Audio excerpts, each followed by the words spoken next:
Hey there everyone, welcome back to Gamebot, and my name is Dave, and today we are going to be reviewing Goodcritters by Arcane Wonders. Let's do it.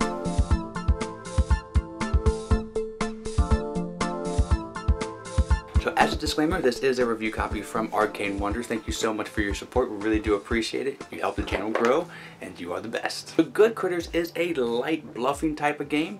Now this is a Dice Tower Essentials, so Dice Tower thinks it's a good game, so we're going to have to go check it out ourselves and see what we think. It has a decent production. It is an oblong box, so it might be awkward to store. But without further ado, let's check out what's in this box and look at more of this cool art, and then I'll show you how to play. Let's go.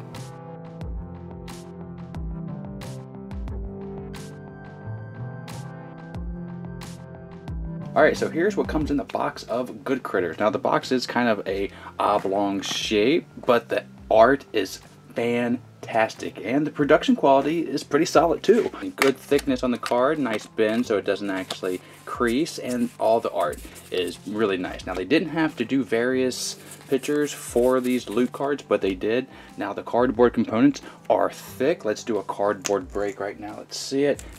Alright, so yeah, it's about 3 ply, not too bad. And every character has their own deck with 5 different various cards.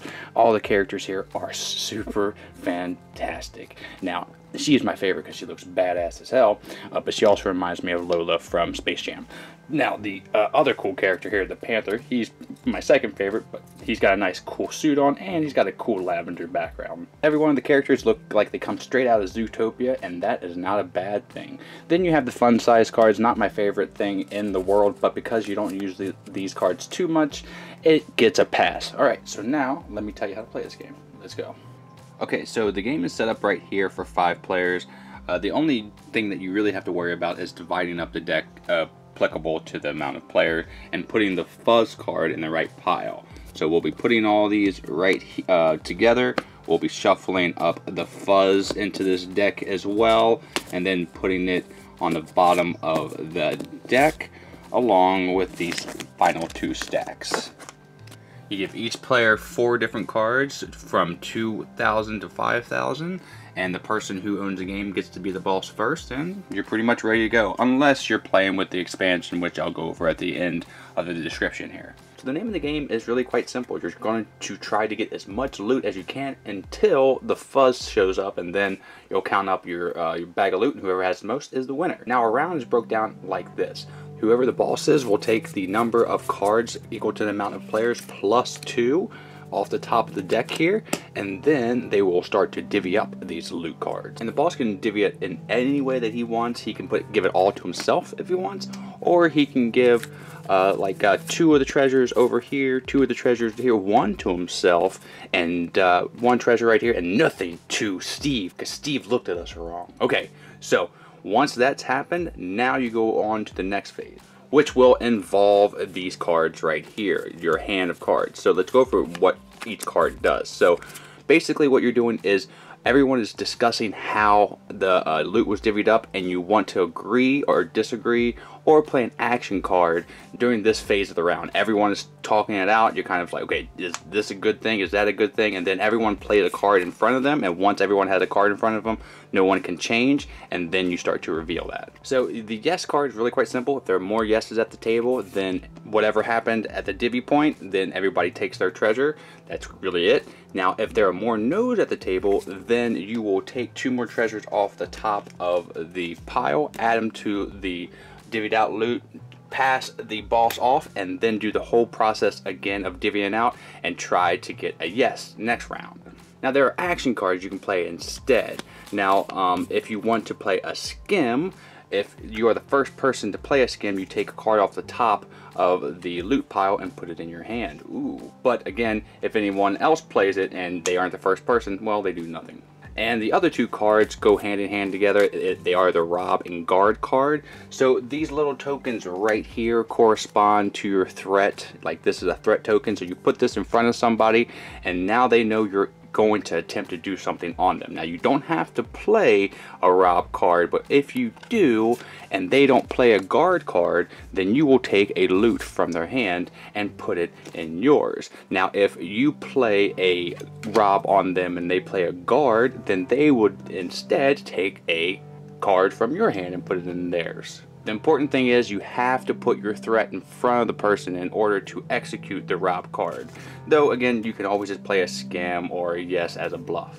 So you'll continue to do that kind of gameplay until the fuzz shows up and whoever has the biggest bag of loot is the winner.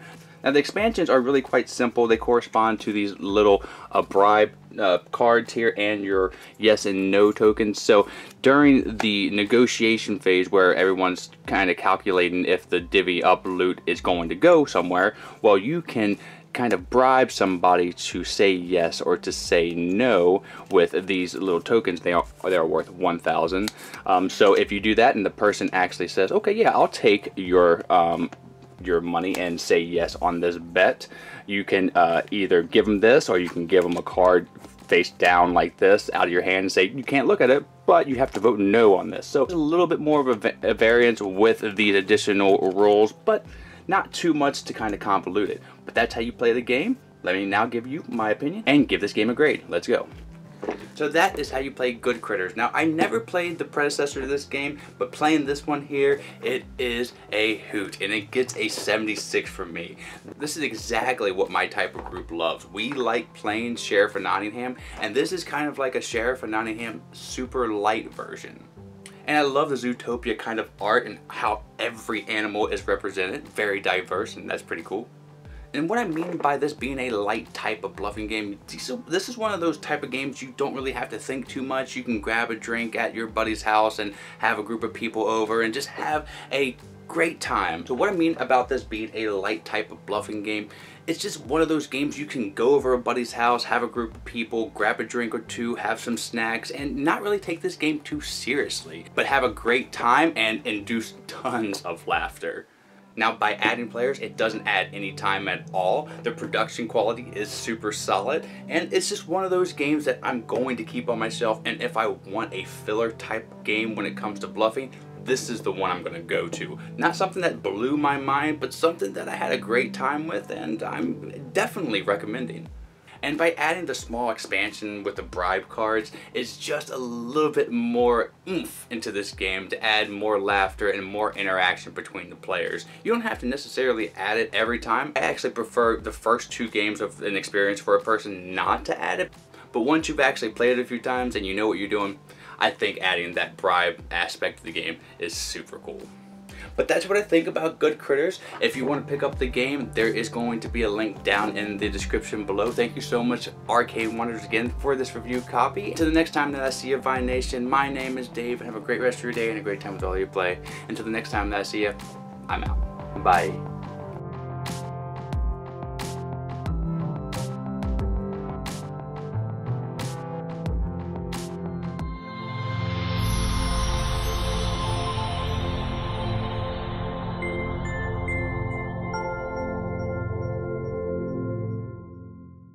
Miko, it's time to go. Good girl, Miko.